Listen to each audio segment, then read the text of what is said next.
자, 오늘 우리에게 주신 하나님의 말씀은 에스겔서 37장 1절에서부터 14절 말씀입니다. 설교 제목은 삶의 차원을 새롭게 하는 창발의 신앙이 되겠습니다. 자, 좀 기니까요, 우리 교독하도록 하겠습니다. 한 절씩. 제가 먼저 읽습니다. 에스겔 37장 1절. 여호와께서 권능으로 내게 임재하시고 그의 영으로 나를 데리고 가서 골짜기 가운데 두셨는데 거기 뼈가 가득하더라.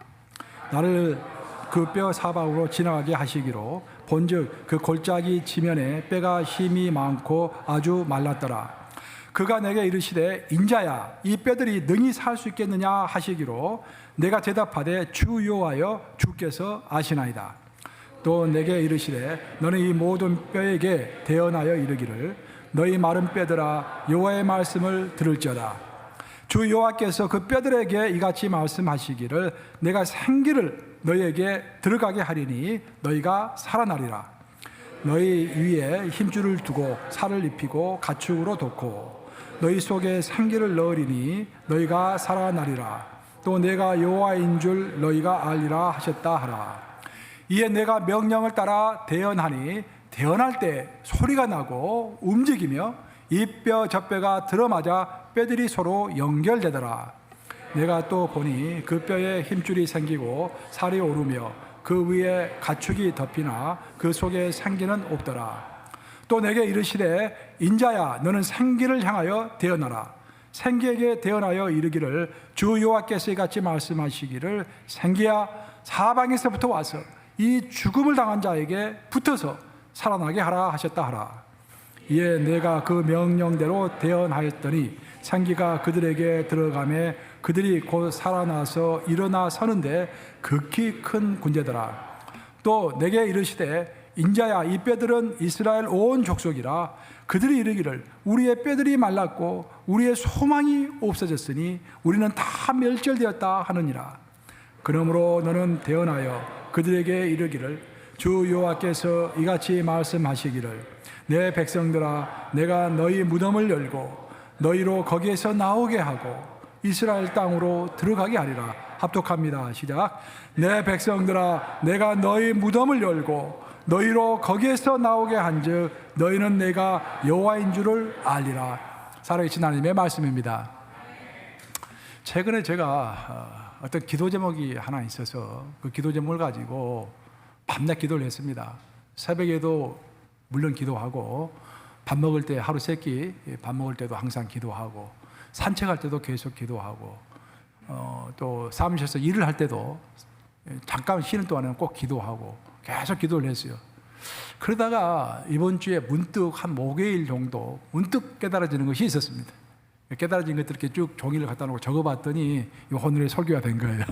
그래서 오늘 설교는 하나님께서 나의 기도 응답으로 주신 것들을 여러분과 함께 나누는 그런 시간이 되겠습니다. 여러분들이 이제 아프리카에 가면은 남아프리카 서해안 쪽에 가면은 이제 그 바다가 있고 그 바다 근방에 나미부 사막이라는 사막이 있습니다. 그 사막에 가면은 특이하게도 한 4m 내지 5m 되는 그런 돌들이 꽤 있습니다. 사막에는 돌들이 별로 없는데 거기에는 또 돌들이 꽤 있는 거예요. 그래서 사람들이 이제 그 여행을 할 때는 그런 것이 있는가 보다라고 지나쳤는데 어떤 호기심 많은 사람들이 그곳에 가서 이게 도대체 뭔가 하고 자세히 살펴본 겁니다. 그리고 깜짝 놀라게 된 거예요. 봤더니 그것은 돌이 아니라 흰 개미 집이었던 것입니다. 이것이 깜짝 놀라게 만드는 이유는 뭐냐면은 개미가 5m짜리 자기 집을 지었다는 것은 우리 인간으로 치면은 400층짜리 건물을 지은 거예요. 여러분 퀴즈 한번 내겠습니다. 전 세계에서 제일 높은 빌딩이 몇 층짜리 빌딩입니까? 163층. 두바이에 있는 163층이 제일 높은 빌딩이에요. 근데 개미들은 400층짜리 건물을 지은 거예요. 자기 몸 크기에 비해서 어마어마한 건물을 지은 것입니다. 사람들 깜짝 놀랐는데 그 소리를 듣고 곤충학자들이 그곳에 와서 탐구를 하기 시작했습니다. 연구를 해봤더니 더 놀란 사실을 발견하게 됐는데 그것을 다 그 집을 해부를 해봤더니 그 집 안에 방들이 여러 개가 있는데 그 방에서 개미들이 버섯을 재배하고 있었던 것입니다. 사람이 버섯을 재배해도 힘든데 개미들이 버섯을 재배해서 그 버섯에서 나오는 포도당 그것을 먹고 살고 있었던 거예요. 버섯을 재배한다는 사실이 더 놀라운 것은 왜냐하면 버섯은 온도와 습도에 굉장히 민감합니다. 그래서 온도를 한 30도 정도에서 계속 유지를 시켜줘야 되고 습도도 거의 비슷하게 유지를 해줘야만 잘 자랄 수 있는 것이 버섯입니다. 그런데 아시다시피 사막은 일교차가 굉장히 심합니다. 낮에는 너무너무 덥고 40도, 50도까지 올라가고 저녁이 되면 20도로 뚝 떨어집니다. 그럼 일교차가 굉장히 심하고 거기에 이제 일교차가 심하다는 소리는 습도도 변화가 심하다는 소리예요. 그럼에도 불구하고 개미들은 자기 집을 짓고 그 안에서 30도 정도의 온도를 계속 유지해 가면서 버섯을 기르고 있었던 거예요. 도대체 이것이 어떻게 해서 가능한가? 곤충학자들 쭉 살펴봤더니 놀랍게도 그들은 아주 정교한 그 에어컨 시스템 같은 그런 이제 그 시스템을 공기 환류 시스템을 만들어 놓고 그것을 활용해서 30도 정도의 온도를 계속해서 주야로 유지하면서 버섯을 키우고 있었던 거예요. 이 소문이 알려지면서 많은 학자들이 이제 그곳에 와서 연구를 하기 시작했습니다. 그리고 그런 건축 기법을 또한 응용하기 시작했어요. 그래서 잠비아를 비롯한 그 아프리카에 있는 많은 나라들의 건물들은요, 그 개미집의 구조를 그대로 수용을 해서 더움에도 불구하고 에어컨을 설치하지 않고도 시원하게 돌아갈 수 있는 그런 건물을 지금 많이 만들었다고 합니다. 그리고 호주에 가면은 멜버른에 가면은 멜버른 시의회가 있는데 시의회 청사도 그 시스템을 도입해서 에어컨 설치를 하지 않았다고 합니다. 이런 소식이 이제 알려지면서 더 많은 학자들이 모여서 이것저것 연구를 하기 시작했는데, 그런데 학자들이 연구를 하면서 한 가지 특이한 것을 발견하게 됐는데, 그것은 뭐냐면은 개미를 한 마리 한 마리 놓고 보면은 지능이 그렇게 뛰어나지 않는 거예요. 도저히 한 마리의 개미의 지능에서 그 어마어마한 건물들을 짓고 뭐 한풍 시스템을 만들고 버섯을 키우고 그런 도저히 할 수 없는 그런 지능입니다.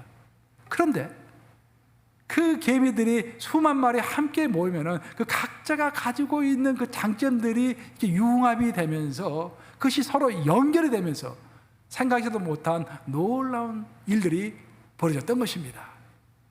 바로 거기에서부터 21세기를 간통하는 키워드라고 하는 창발이라는 단어가 생기기 시작한 것입니다.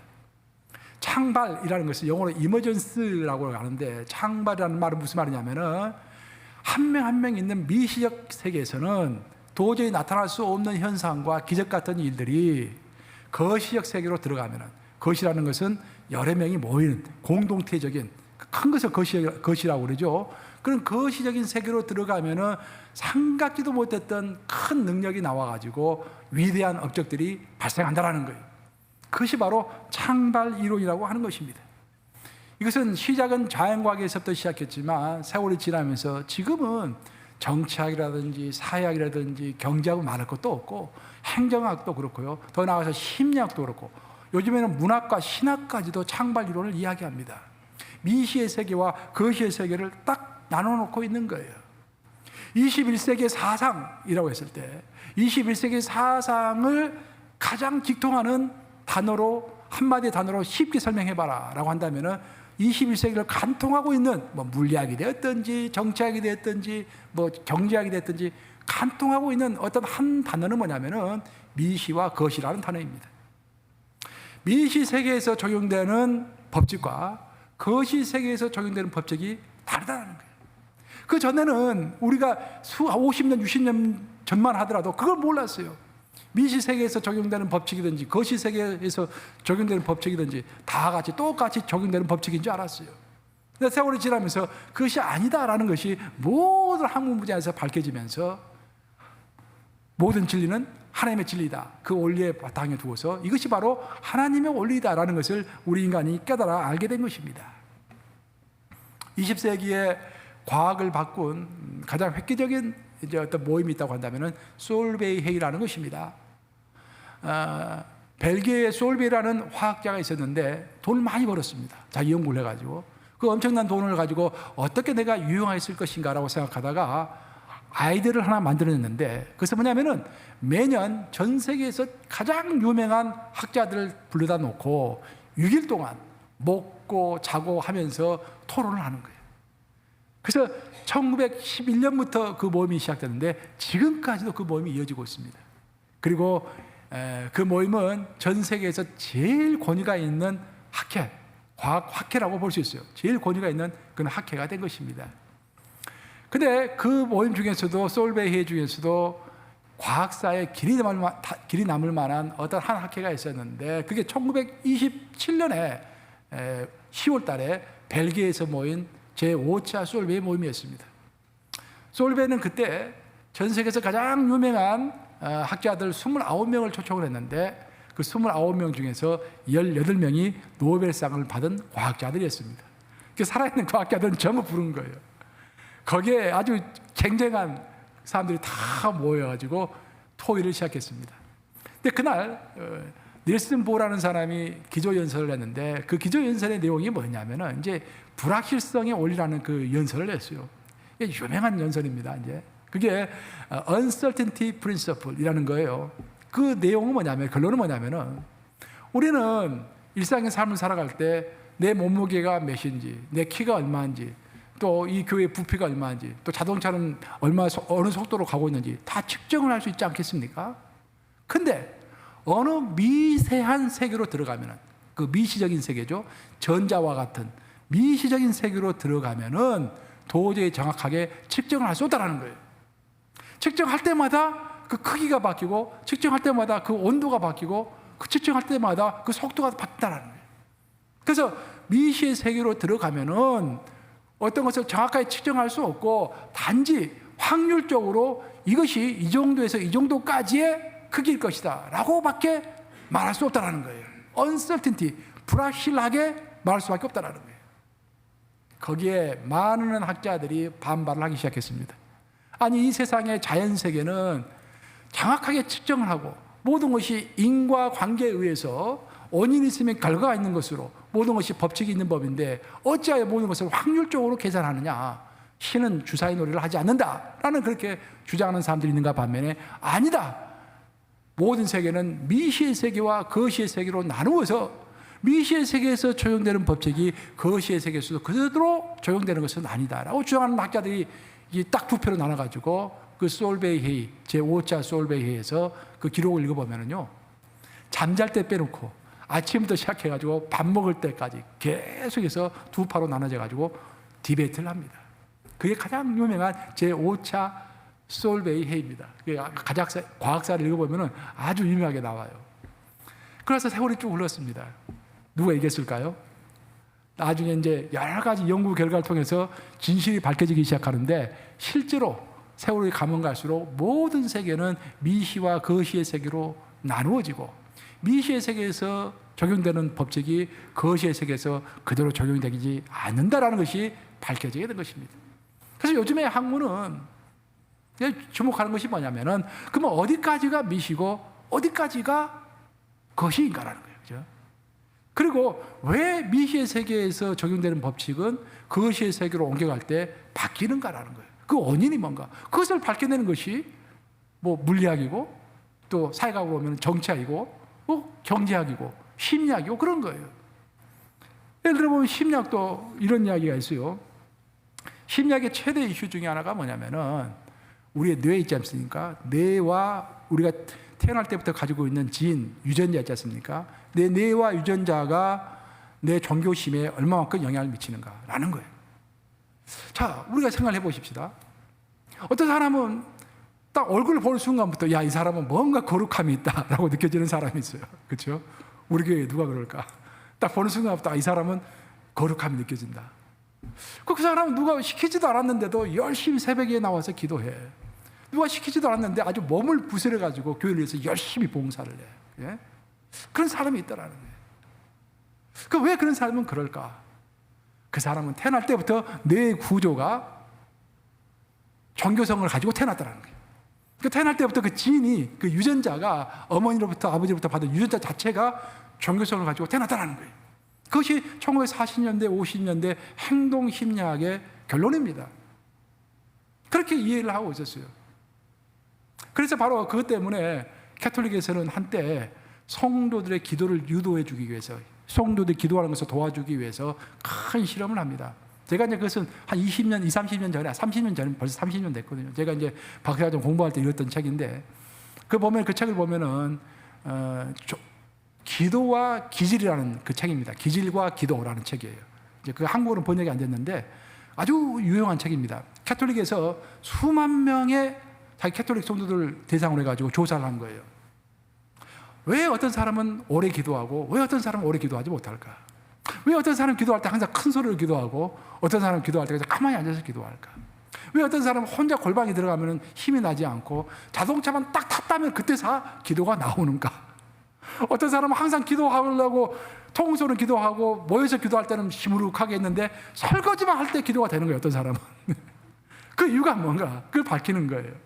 그 결과가 나왔는데 뭐냐면은 인간의 기질이 기도에 큰 영향을 미친다라는 것입니다.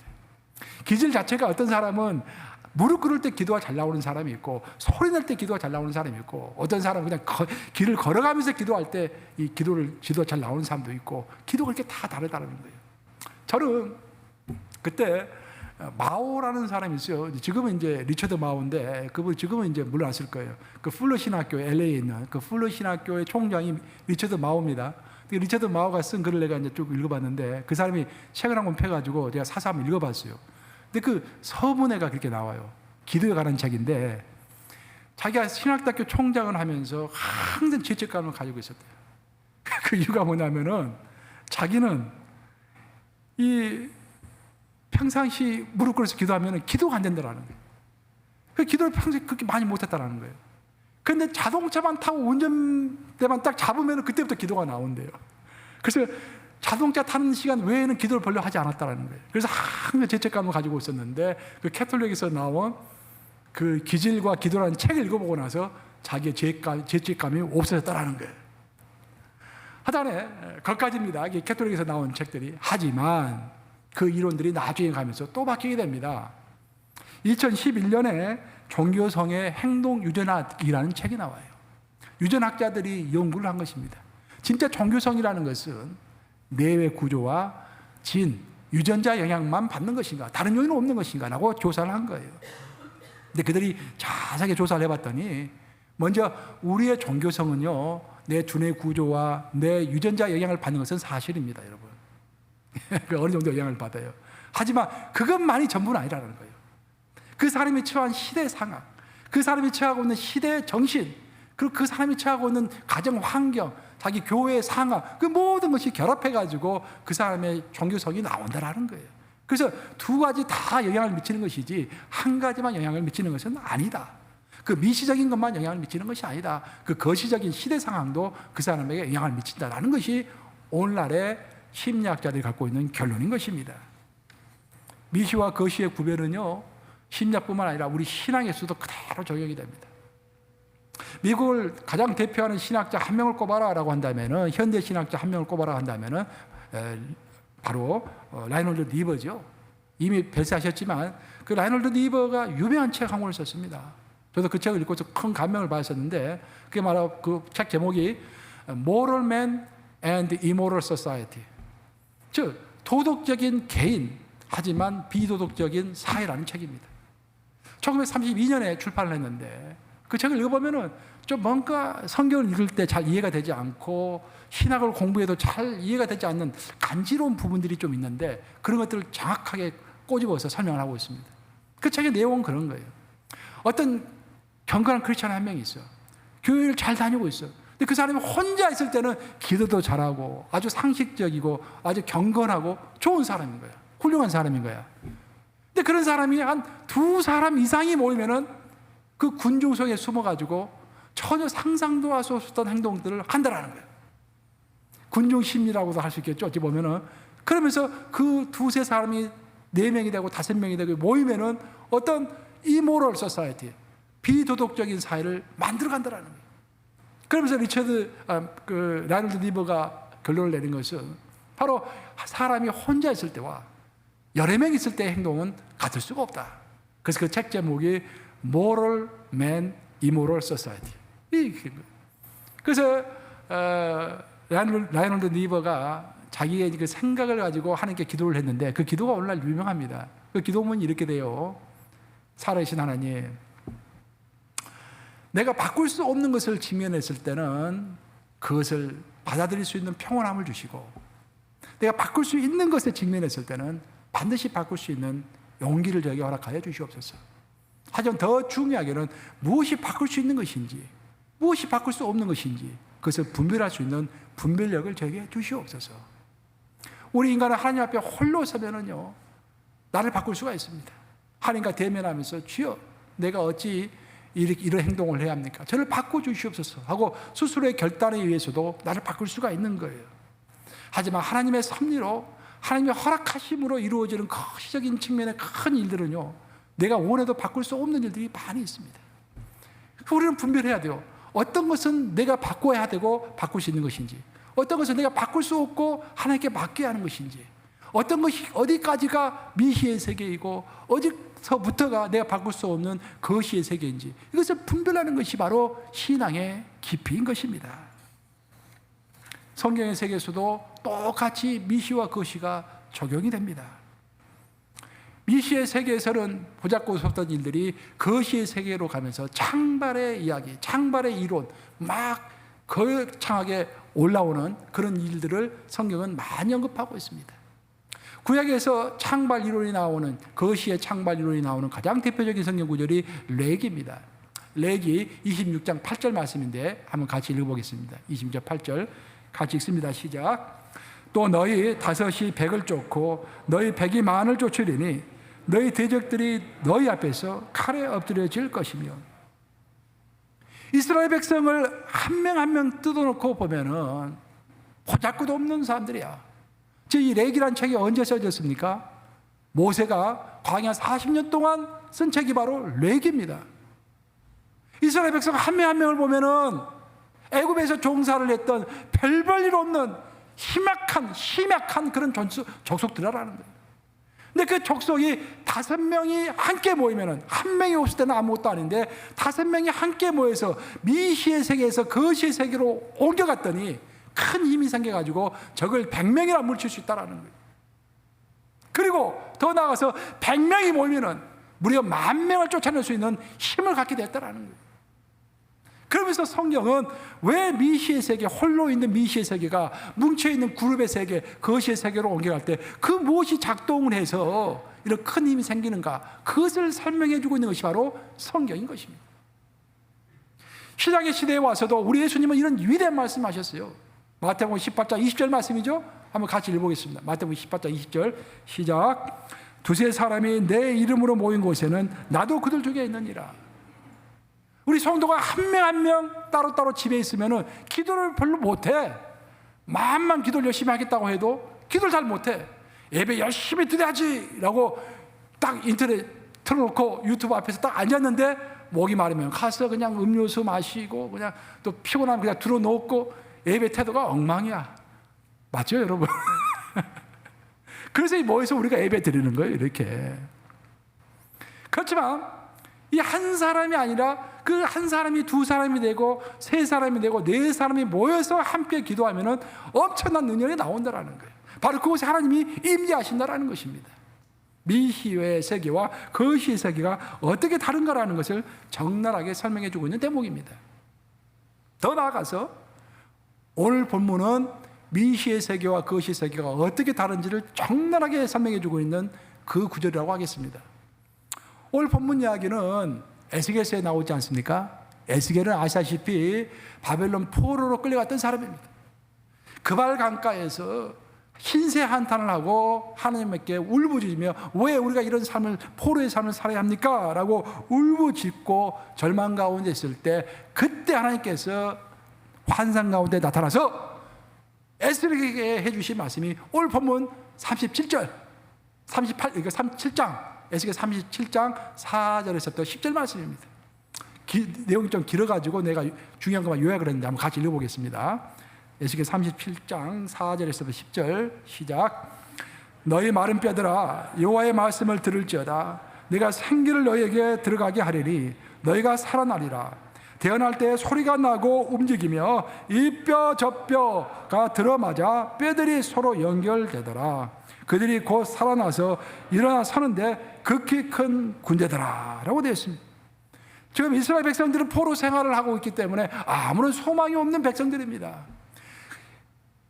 그 바빌론 사람들의 눈치만 보고서 하루하루 연명하기에 그 급한 사람들이에요. 너무도 연약하고 소망조차도 전혀 없습니다. 그런데 이 마른 뼈와 같은 사람들에게 하나님의 호흡, 그 하나님의 생기가 들어가자 놀랍게도 그 마른 뼈들이 연결되더라라는 거예요. 연결되면서 큰 군대가 되더라라는 것입니다. 이스라엘 백성들이 포로 생활하면서 뿔뿔이 흩어져 가지고 각자 하나님 앞에 섰을 때는 마른 뼈와 같았고 아무 힘이 없었는데, 그것이 거시의 세계로 들어가서 하나님께서 생기를 불어넣어 주시고 하나님의 능력이 임하니까 그 뼈들이 함께 뭉쳐지고 힘줄이 생기고 살이 올라오고 그 힘이 뭉쳐지면서 놀라운 큰 군대가 되는 역사가 일어났다는 거예요. 여기서 우리는 큰 비밀을 알 수 있는 것입니다. 많은 학자들은 오늘날 그 어떤 학문 분야가 됐든지 왜 미시의 세계와 거시의 세계에서 적용되는 법칙이 다른 것인가? 뭐 경제학도 그렇잖아요. 미시 경제가 있고 거시 경제가 있지 않습니까? 그 법칙이 각각 다른 거예요. 왜 그럴까? 서로 많은 이야기를 합니다. 근데 성경은 아주 명확하게 이야기를 하고 있는 거예요. 미시의 세계와 거시의 세계가 다른 이유는 하나님이 생기를 불어넣어 주기 때문에 미시의 세계에서 살아가는 사람도 하나님의 생기를 받으면은 거시의 세계에서 승리할 수 있다는 것입니다. 인간은 어려움에 처할 때 일단 내가 가지고 있는 것이 무엇인가를 잘 살펴봅니다. 내가 지금 가지고 있는 무기가 얼마나 있는가, 내가 가지고 있는 리소스가 얼마나 있는가 잘 살펴보는 거예요. 또 내가 대처할 수 있는 방안이 무엇인가를 생각해 봅니다. 그리고 아무리 생각해 봐도 이길 수 있는 소망이 없다고 생각할 때 우리는 절망하게 됩니다. 여러분도 그런 사건들 많이 경험하시죠? 아무리 생각해 봐도, 내가 앉아서 아무리 주판 하나를 튕겨 보아도, 아무리 계산기를 두드려 봐도 일어설 수가 없을 것 같아. 내가 망할 것 같아. 내가 무너질 것 같아. 그죠? 그런 생각이 들 때가 있다는 거예요. 그런데 오늘 본문 말씀에 의하면 하나님의 생기가 그쪽에 들어갔을 때 미시의 세계에서 거시의 세계로 올라오면서 그 세계가 바뀌면서 하나님의 생기가 들어가면서 그들이 합쳐지면서 생각지도 못한 창발의 차원, 일어섬의 차원이 일어난다라는 그런 말입니다. 바로 그래서 우리는 기도할 때 소망 가운데 기도해야 할 줄로 믿습니다.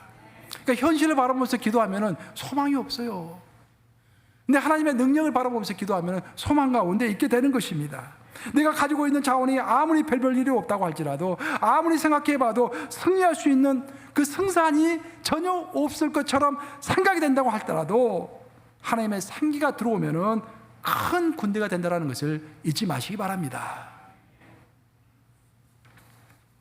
예수님이 베세다에 가셔서 산 위로 올라가셨습니다. 베세다 산 위로 올라가셔가지고 제자들과 함께 있었는데 수많은 사람들이 예수님을, 산 위에 있는 예수님을 보고서 예수님께 모여들기 시작했습니다. 장정만 5천 명이 모였기 때문에 어린아이와 그 아이들까지 합치면, 어린아이와 여자들까지 합치면은 2만 명이 넘는 사람이 예수님 주위로 몰려들었습니다. 예수님은 이들을 보시고 불쌍히 여기셨습니다. 왜? 밥 먹을 때가 됐는데 아직 밥도 못 먹은 거예요, 이 사람들이. 그러니까 가지고 온 음식도 없어요. 주로 예수님을 따랐던 사람들은 가난한 사람들이 많이 따랐지 않습니까? 먹을 음식도 없는 거예요. 예수님이 그것을 보고 불쌍히 여기셔가지고 빌립을 부릅니다. 재정부장 빌립. 우리 교회 재정부장은 박서재장로고 예수님의 재정부장은 빌립이 불러가지고 물어본 것입니다. 빌립아, 내가 저들을 먹여야 할 것 같은데 어떻게 할까라고 물어봅니다. 근데 빌립이 뭐라고 대답했습니까? 예수님, 제가 방금 계산을 해봤더니 이들에게 조금씩이라도 입에 풀칠이라도 할 수 있을 정도로 조금씩이라도 나눠준다고 할지라도 200데나리온 이상의 돈이 듭니다 라고 이야기한 거예요. 200데나리온이 얼마냐? 아주 쉽게 이야기하면은 오늘날로 말할 것 같으면 한 2만 불 됩니다. 2만 불. 2만 불이 있어야 이 많은 사람들에게 입에 풀칠이라도 할 수 있을 정도가 돌아갑니다. 그렇게 이야기를 하는 거예요. 그때 예수님은 안드레를 불렀습니다. 근데 안드레가 이렇게 답변을 해요. 예수님, 저는 어떻게 이 사람들을 먹여야 할지 잘 모르겠습니다. 하지만 확실한 것은 뭐냐면은 여기 내가 한 아이를 만났는데 이 아이가 2마리의 물고기와 5개의 보리떡을 가지고 있습니다. 이거라도 예수님 받아주시옵소서 라고 예수님께 드리죠. 그랬죠. 예수님께서 그 오병이어를 받으시고 난 다음에 모든 사람들 부르셔가지고 자리에 다 앉아있으라고 그러죠. 그래서 거기서 기적을 베푸시는데 바로 그 기적이 무슨 기적이다? 오병이어의 기적인 것입니다. 장정만 5천 명, 어린아이와 부재자까지 합치면 2만 명을 먹인 사건인 것입니다. 여기서 우리가 알 수 있는 것은 이 세상에는 빌립과 같은 기적의 수동자가 있는 반면에 이 세상에는 안드레와 같은 기적의 능동자가 있는 것입니다. 기적의 수동자는 항상 계산을 먼저 합니다. 그렇죠? 계산을 먼저. 아무리 계산해봐도 안 됩니다, 목사님. 우리 큰일 났습니다. 이 이야기를 하는 거예요. 그것이 바로 빌립의 믿음입니다. 하지만 기적의 능동자는 다릅니다. 현재 내가 가지고 있는 것을 개별적으로 살펴보면은 도저히 헤쳐나갈 수 없을 것처럼 보입니다. 그런데 내가 가지고 있는 그 별볼일 없는 것들에게 하나님의 호흡이 들어갔을 때, 생기가 들어간다고 그랬죠? 하나님의 호흡이 들어가고 예수의 능력이 들어갔을 때는 그것이 큰 군대가 되는 것입니다. 에스겔서 오늘 본문 말씀에 나오는 하나님의 큰 군대가 되는 것이고 바로 2만 명을 먹을 수 있는 큰 능력으로 변화가 되는 것입니다. 왜 어떻게 해서 불가능이 가능으로 바뀌는 것일까? 어떻게 해서 미시의 세계에서 불가능한 것들이 거시의 세계에서는 가능하게 되는 것일까? 그 중간 역할이 바로 하나님의 호흡인 것입니다. 우리의 믿음인 것입니다. 우리 모두 기적의 능동자로 살아갈 줄로 믿습니다. 만약 우리가 빌립과 같은 기적의 수동자가 되어서 살아간다면 우리에게는 믿음이 없다는 그런 말입니다. 거기 교회에 와가지고 앉아있을 이유가 없는 거예요. 세상 사람들과 똑같은 것입니다. 교회를 우리가 치료해가면서 교회를 이렇게 함께 해나가면서 우리 이것도 따지고 저것도 따져가지고 이것도 안 되고 저것도 안 된다면은 그럼 우리 교회의 믿음이라는 것이 어디 가버린 것입니까? 그렇죠? 어떤 일이 벌어진다고 할지라도 그 마른 뼈들을 생기로 바꾸시는 하나님, 그 생기를 불어넣어서 큰 군대로 바꾸시는 하나님, 그런 믿음이 우리에게 있어야 할 줄로 믿습니다.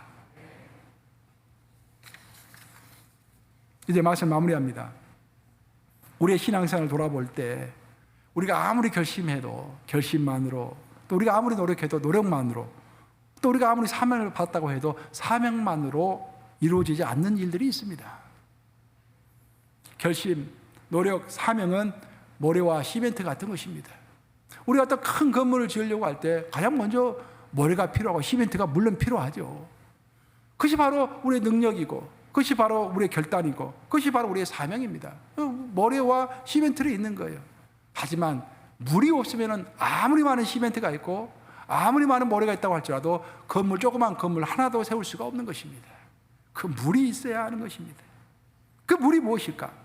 그것이 바로 하나님의 호흡이요 하나님의 생기일 줄로 믿습니다. 우리는 그 생기 안에 있기 위해서 매일 진지하게 하나님의 말씀을 마주하고 하나님 앞에서 눈을 감고서 심각하게 기도해야 할 줄로 믿습니다. 그냥 말씀을 보는 것이 아니라 어떤 질문을 가지고 아주 파른 듯한 그런 자세를 가지고 끈질기게 하나님께 물어할 줄로 믿습니다. 기도할 때도 진지하게 깊이 있게 기도할 줄로 믿습니다. 생기가 들어오소서, 마른 뼈를 움직여 주시옵소서, 큰 군대가 되게 해 주시옵소서 라고 외칠 때 그 하나님의 생기가 우리와 함께하여 주시면서 우리가 이해할 수 없는 차원으로 들어가면서 개미를 개별적으로 보면 도저히 5m짜리 개미집을 지을 수가 없는데 개미가 연합했을 때 시너지 효과가 나오면서 5m짜리 큰 개미집이 완성되는 그 놀라운 역사가 우리에게도 있을 줄로 믿습니다.